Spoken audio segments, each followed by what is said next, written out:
A customer came in a few weeks ago with one of those projects that you just dream about, man. An American icon. He's been sitting on this thing for 25 years. The car is here today. We're going to check out what we're working with.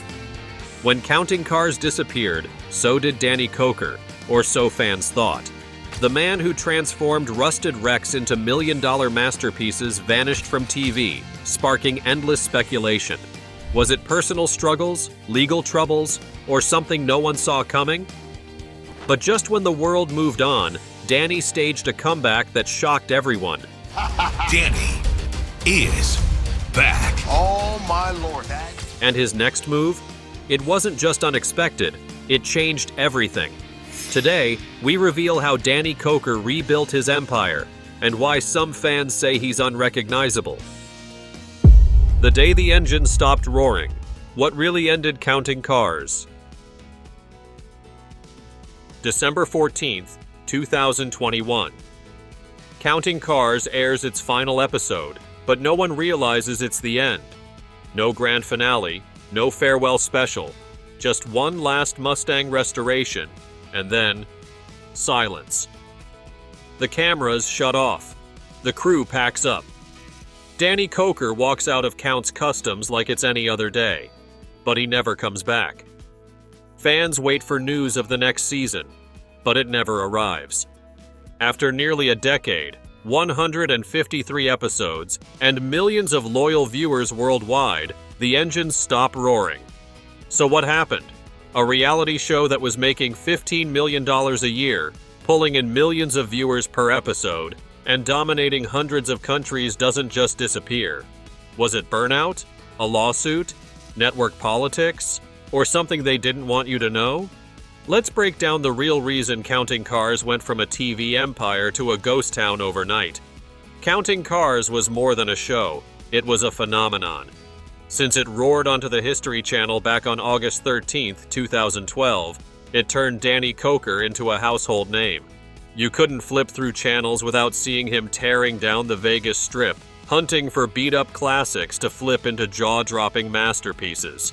The guy was everywhere. 150 countries, 38 languages, 2.9 million viewers per episode at its peak. In Germany, it was the top American reality show, pulling 1.5 million fans a night.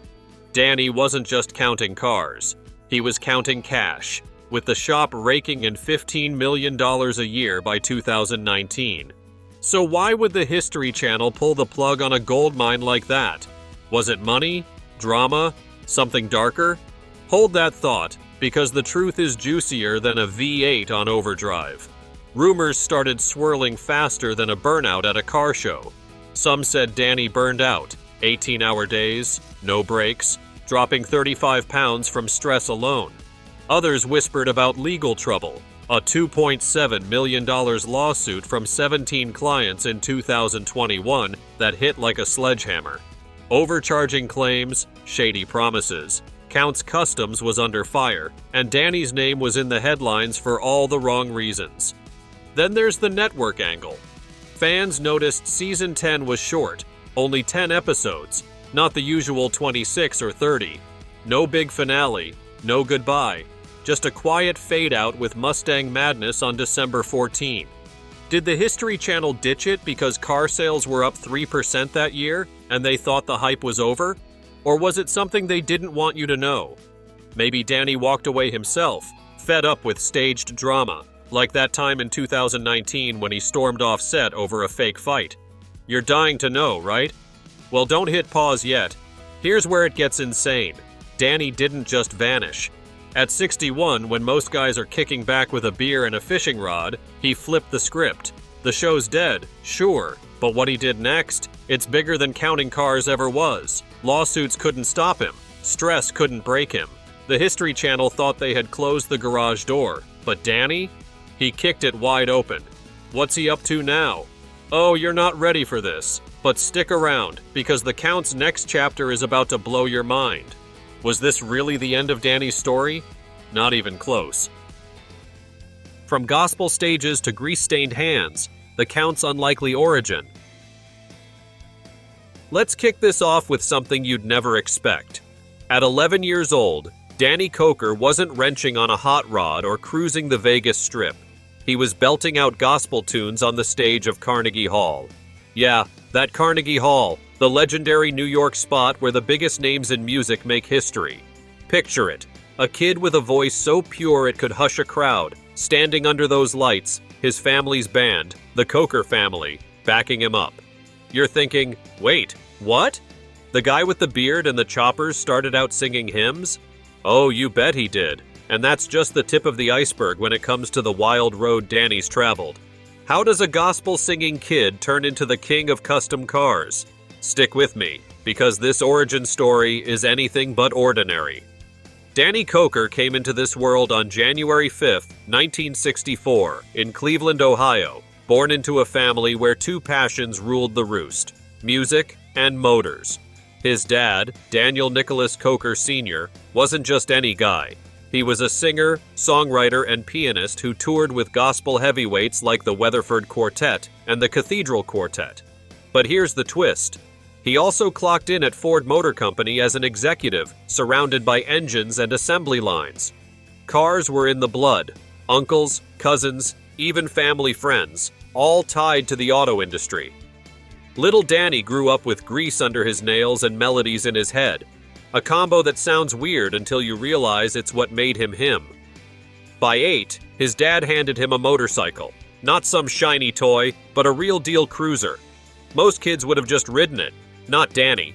He tore it apart, piece by piece, just to see how it ticked. Sound familiar? That's the Count you know today. But back then, he was just a kid with a wrench and a dream. Now, here's where it gets juicy. Danny could have gone the music route. His voice was golden, and the Koker family had some serious credibility. They weren't chart toppers, but that Carnegie gig? It was a big deal. He could have chased stages, microphones, maybe even a record deal. But something pulled him the other way. Maybe it was watching his dad tinker with Ford parts, or maybe it was that motorcycle sparking something primal. Whatever it was, by his teens, Danny was teaching himself the art of engines. No fancy schools, no manuals handed to him on a silver platter. He would rip apart a carburetor, figure it out, and slap it back together, better than before. At 18, he took a 1979 Camaro Z28, most kids' dream ride, and turned it into a street-legal beast that could smoke anything on the block. Talent? Sure. Obsession? Absolutely. But how does a self-taught gearhead from Ohio end up a Vegas legend? You're probably wondering, when did the switch flip? When did gospel fade and grease take over? It wasn't overnight. Danny carried both passions for years, juggling them like a circus act. But something big was brewing, something that'd take him from tinkering in garages to a spotlight he never saw coming. He's a name you can't ignore, but back then, he was just a kid with big dreams and dirty hands, waiting for his shot. What was that first break that launched him out of Cleveland and into the chaos of fame? Oh, it's coming, and it's gonna hit you like a V8 at full throttle. Hang tight. Vampires, Elvis, and a TV empire. The birth of the Count. Alright, here's a question to rattle your brain. Why was Danny Koker, the guy you know for turning rusty heaps into rolling art, once prancing around Las Vegas dressed as an Elvis-obsessed vampire? No, seriously, cape, sunglasses, the whole spooky shebang. Sounds like a fever dream, right? But rewind to 1990, and that's exactly where you would find him, hosting a late-night horror flick show called Saturday Fright at the Movies on KFBT, a local Vegas station. This wasn't some side gig. It ran for a decade, and it's where the Count was born. Now, Danny is a car legend, but back then, he was a blood-sucking, motorcycle-loving TV star with a wicked sense of humor. How does a vampire gig turn into a car empire? Grab a seat, because this story's about to take you for a ride. Let's set the scene. It's the early 90s, and Danny's already got cars in his veins. Self-taught, tearing apart engines since he was a kid. But music's still there too, that gospel spark from his Carnegie Hall days. So when he gets a chance to part-own KFBT and host a show, he doesn't just say yes, he dives in head first. Saturday Fright wasn't your typical movie night. Danny played Count Cool Rider, a vampire who'd introduce cheesy B-horror flicks like Attack of the 50-Foot Woman with a grin and a growl. He would throw in Elvis impressions, think Hound Dog with a Transylvanian twist, and ramble about choppers and hot rods between scenes. His grandparents' Yugoslavian accent? That got mashed into the mix too, making him sound like Dracula's cooler cousin. Vegas ate it up. Every Saturday, folks tuned in, and Danny's larger-than-life vibe started sticking. Here's the wild part. Danny wasn't just goofing off. That show gave him a nickname that would define him, the Count. Locals started calling him that off-screen, and it wasn't long before it followed him into the garage. See, by the late 90s, he had opened Count's Customs, a little shop where he would tinker with vintage rides and choppers. The name? A straight nod to his TV alter ego. At first, it was just him and his buddies, messing with his personal collection. Think 1932 Ford Roadsters and Harleys with attitude. But word spread fast. Car nuts and bike freaks started showing up, begging for his magic touch. That vampire shtick? It wasn't just a gimmick. It built him a rep as the guy who could make anything cool, on screen or off. Pretty soon, Count's Customs wasn't just a garage, it became a brand. But how does a local TV oddity lead to national fame? You're probably itching to know. What's the bridge between late-night horror and counting cars? It's not like the History Channel was hunting for vampire hosts. Danny's Saturday Fright Days ended in 2001, but the Count stuck like glue. He carried that swagger, cape or not, into every project, every build. And then, one day, a phone call came that flipped his world upside down. Was it Hollywood? A car kingpin? Someone who had seen him on TV and knew he was more than a gimmick? Danny's life is proof that the weirdest detours can lead to the biggest wins. But this next step? It's the spark that lit the fuse. Hang on, because that call's about to change everything. Counting Cars' Golden Age. How Danny built a $15 million legacy. Let's hit you with a number that will make your jaw drop. $15 million. That's what Count's Customs was pulling in every year by 2019, all thanks to Counting Cars. Yeah, you heard that right.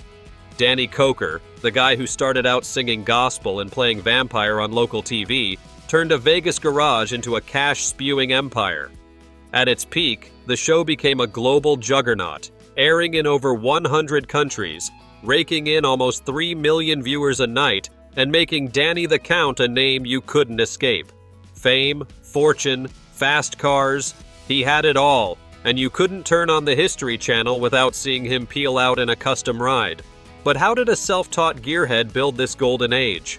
Buckle up, because this is Danny at his prime, and trust me, it's a wild ride. It all started with a cameo that turned into a launch pad. Back on July 19, 2009, Danny popped up on Pawn Stars to appraise a 1968 Mustang GT Fastback. Rick Harrison needed someone who could smell a classic's worth from a mile away. And Danny? He strolled in with that rock star swagger, long hair, black shades, skull rings, and owned it. You could feel the chemistry crackle through the screen. He wasn't just some mechanic, he was a character, and fans loved him. Over 3 years, he showed up in 23 episodes, bantering with Rick, dropping car knowledge like bombs. One time, they nearly came to blows over a 1957 Chevy Bel Air's value. Danny walked off set, and producers had to scramble to cool things down. Rick called him back, promising more control, and that tension? It only made viewers hungrier. Danny wasn't just a guest star anymore, he was a spark waiting to ignite. That spark caught fire on August 13, 2012, when Counting Cars premiered. The idea came from producer Brent Montgomery, who had seen Danny haggle for a 1970 Plymouth Superbird at Count's Customs during a Pawn Stars shoot. He offered $75,000 on the spot, pure passion, and Brent thought, this guy's a show. The first episode? A full-circle flex, restoring a 1968 Mustang Fastback, the same kind he had appraised years back. It pulled millions of viewers, crushing History Channel norms. Danny wasn't just fixing cars, he was hunting them down, turning over rocks, peeking in garage doors as he put it, then turning them into masterpieces with his crew. By the end of Season 1, it was averaging $2.9 million an episode, sometimes outshining Pawn Stars itself. By 2014, it was a worldwide hit. 1 million Germans tuned in weekly, and Vegas cops even blamed it for a 37% spike in classic car thefts. Danny's leather jacket, unwashed since 1989 with $10,000 sewn in the pocket, that became a lucky charm, and a legend. This was Danny's golden age, no question. Count's Customs grew from bound to bound, pumping out numerous builds a year. Clients waited 18 months for his touch, paying top dollar. He wasn't just a host. He wrote, produced, and put his stamp on every frame. Looking back, it's clear, this was when Danny ruled the road. But here's the thing about gold. It shines bright, then it tarnishes fast. Something was brewing behind the chrome, something that would test everything he had built. Fame's got a price, and Danny was about to pay it. What went wrong? Oh, you're not ready for the chaos that's coming next. Cracks in the chrome, the lawsuits, stress, and secrets that shook Danny's world. Success is a beautiful thing, until it turns into a monster you can't control. For years, Danny Koker built Count's Customs into a $1 million empire, but behind the shiny paint jobs and roaring engines, trouble was brewing. Imagine this. It's 2021, and Danny Koker's staring down the barrel of a $2.7 million lawsuit. 17 clients, 17, are lined up, accusing Count's Customs of overcharging them by as much as 300%. That's not pocket change. That's a gut punch to everything the Count built. You're thinking, whoa, hold up. How did the king of custom cars end up here? Danny's supposed to be cruising through life, not fighting court battles that could sink his empire. But this wasn't some overnight disaster. It was a slow burn, a pileup of stress, legal headaches, and dirty little secrets that cracked the chrome on his golden age. Let's peel back the hood, because what's under there? It's messier than a blown engine, and you're about to see why. Rewind a few years. Counting Cars is still roaring, pulling millions of viewers, and Count's Customs is a $1 million a year machine. But fame's a double-edged sword, and Danny's feeling the blade. By 2015, the cracks start showing. He's working 18-hour days, no breaks, dropping 35 pounds in 3 months from pure stress. Friends notice, fans whisper, but he keeps pushing. Then the legal hits start rolling in. Back in 2014, a couple sued for $50,000. They paid $111,000 for a 1967 Mustang, got nothing but promises. Their lawyer drops a bomb. An employee dangled a TV spot and $20,000 in free upgrades, then ghosted. 27 news outlets jump on it, and Danny's name is mud. Fast forward to 2017. Ex-employee Joseph Frontiera gets nailed for embezzling $75,000, using company cash for a Range Rover and plane tickets. The IRS slaps a $188,000 penalty on the shop. Danny's fighting fires left and right, and the tab's climbing. Legal fees hit $1 million by 2022. You feeling the heat yet? But wait, it gets uglier. The show itself? Turns out it's not all real. In 2016, a leaked document shows that those spontaneous car finds, like Danny spotting a 1970 Barracuda in a barn, were staged. Fans lose it. Online buzz drops 32% in a month. He's not just battling lawsuits now, he's wrestling a machine that's turning his passion into a circus. You're probably wondering, how does a guy keep it together with all this crashing down? The shop's bleeding. Danny even considers selling his prized car collection to cover costs. The show is a pressure cooker, forcing him to ditch some custom jobs, resulting in losses. His personal life was on the line too. 18-hour days mean missing family. 8 big events like his nephew's wedding. He is lonely, stretched thin, and at home, things are starting to fray. Was his marriage to Corey next to buckle under the weight? Oh, you're not ready for what's coming, because this storm is about to get personal. The music never died. Count 77 and Danny's rock and roll redemption. When one stage fades, another one lights up. Counting cars may have slowed down, but Danny Koker wasn't about to fade into the background.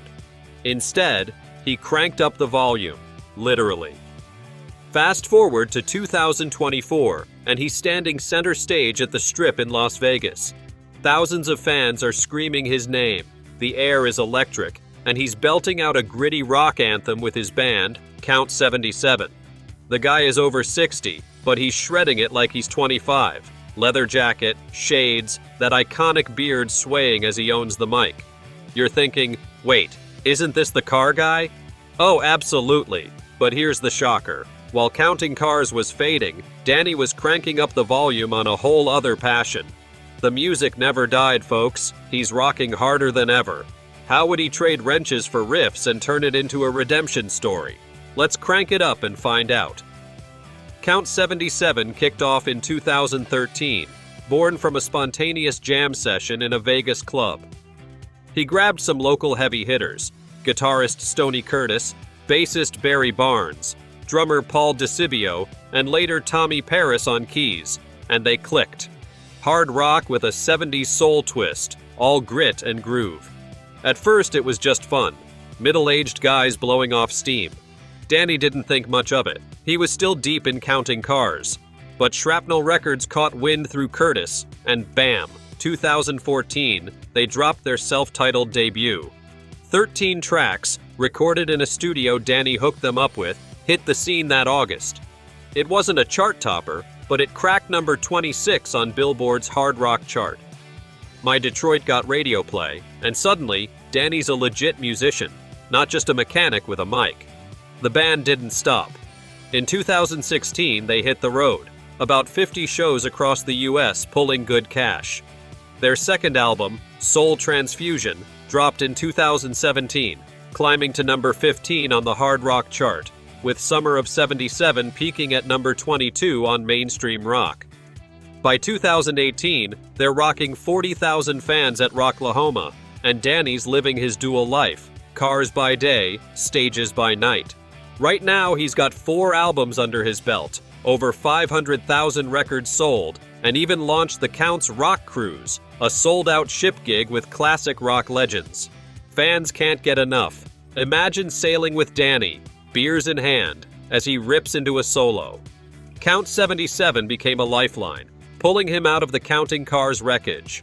Lawsuits, stress, that's yesterday's noise. On stage, he's free, and you can feel it. But something bigger's brewing, something that will blow the roof off. You're probably asking, how far can this rock and roll redemption go? Danny's already defied the odds, celebrity mechanic turned recording artist with a legit following. But in 2024, he drops a bombshell that flips the script. It's not just about gigs anymore, it's a full-on takeover, and he's not doing it alone. He's got the voice, the vision, and a collaborator so huge it'll make your head spin. Who's he teaming up with to take this to the next level? Oh, you're gonna want to stick around, because this stage is about to get a whole lot crazier. Beyond the Garage, the 30 million empire no one saw coming. Here's a claim that'll stop you dead in your tracks. Danny Koker doubled his fortune after Counting Cars crashed and burned, hitting $30 million in 2024 alone. Yeah, you heard me. The cameras shut off in 2021, the lawsuits piled up, and everyone thought the Count was down for the count. But Danny didn't just survive, he built an empire bigger than anything the History Channel could have dreamed of. No TV crew, no staged drama, just pure hustle, and some seriously high-roller clients. You're thinking, how's that even possible?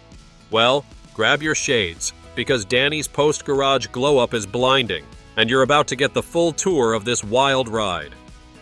When Counting Cars ended, Count's Customs didn't stall, it surged. Verified data shows it earned over $15 million yearly by 2019, and with a 30% client bump post-show, it likely hit $30 million in 2024. No tight TV deadlines, just pure craft, like that 1967 Chevy Camaro taking 2,500 hours in 2023. Add a $250,000 3D printer for custom parts, and Danny's shop is a beast, pulling 20% of its income from rare sales by 2022. His bar, Counts Vamped, nets $8 million a year by 2022, hosting hundreds of shows with vintage bikes overhead. Count 77's 2016 tour banked over $2 million across 50 gigs, and merchants add $3 million annually. That's real growth. Celebrities keep knocking too. Ozzy Osbourne's $150,000 chopper in 2016, LeBron James's $500,000 1957 Chevy Bel Air in 2018. Danny's touch is gold. At 61, he's proving he's more than a TV star. He's a Vegas titan, blending cars, rock, and hustle. So, how big can this get? Counts Customs is thriving, Count 77 is rocking, and the bar's buzzing. Someone's about to roll up with a request so wild, it will test everything he's built. Who's next in line for the Count's magic? Buckle up, this ride's heating up fast. Behind the beard, Danny Koker's private battle that almost broke him. You see the leather, the shades, the swagger. But what if I told you that behind that iconic beard, Danny Koker was fighting a battle that nearly cost him everything? In 2018, a doctor hit him with a life-changing diagnosis: heart issues, triggered by years of relentless work and stress. The Count had built an empire, but at what cost? He was running on fumes, shedding 35 pounds in just 3 months, and pushing himself past his limits. His health wasn't the only thing at risk. His marriage to Corey Koker was on the rocks, stretched thin by long hours, missed moments, and the weight of a career that never slowed down. This is the side of Danny that cameras didn't catch, the one where the real battle wasn't in the garage, but in his own life. Let's take a closer look at how he nearly lost it all, and how he fought to get it back. The stress kicked in hard during Counting Cars' peak. By 2015, he's working 18-hour days, no breaks, shedding 35 pounds in 3 months. Pure burnout, confirmed by his own words in a Las Vegas Review-Journal chat. That heart scare in 2018? Real, per health updates, he's hinted at, tying it to years of non-stop hustle. Fans didn't see it, he hid it behind shades and skull rings, but it piled on weight later, pushing him to rethink his life. His marriage to Corey Koker took a hit too. Married since 2015, she is his rock, running Counts Vamped, but the show's demands, missing 8 family events, like his nephew's wedding, left her feeling sidelined. In 2017, they're spotted arguing outside a Vegas spot, sparking rumors, per TMZ. By 2019, Corey's calling herself a TV widow in a rare comment. No vacations in 3 years, per Distractify. No filed separation papers surfaced, but tension is real. The crew saw him rattled on set, ducking into his trailer after calls. Kevin Mack, his shop buddy, admits they barely talked outside work by 2020, according to Apex Auto Mag. Then, a turnaround. Late 2020, Danny and Corey reconcile, confirmed by their joint Vamped appearances in 2021. He cuts Counting Cars episodes from 26 to 16, probably prioritizing her, and drops weight, healthier eats, exercise, looking sharper by 2022. He's back, not broken. But after stress, health scares, and near losing Corey, Danny's future is revving up. At 61, Danny is a Vegas titan, shop humming, band rocking, bar buzzing. He owns $1 million shop and a thriving legacy. That's real. Thanks for watching. See you in the next one.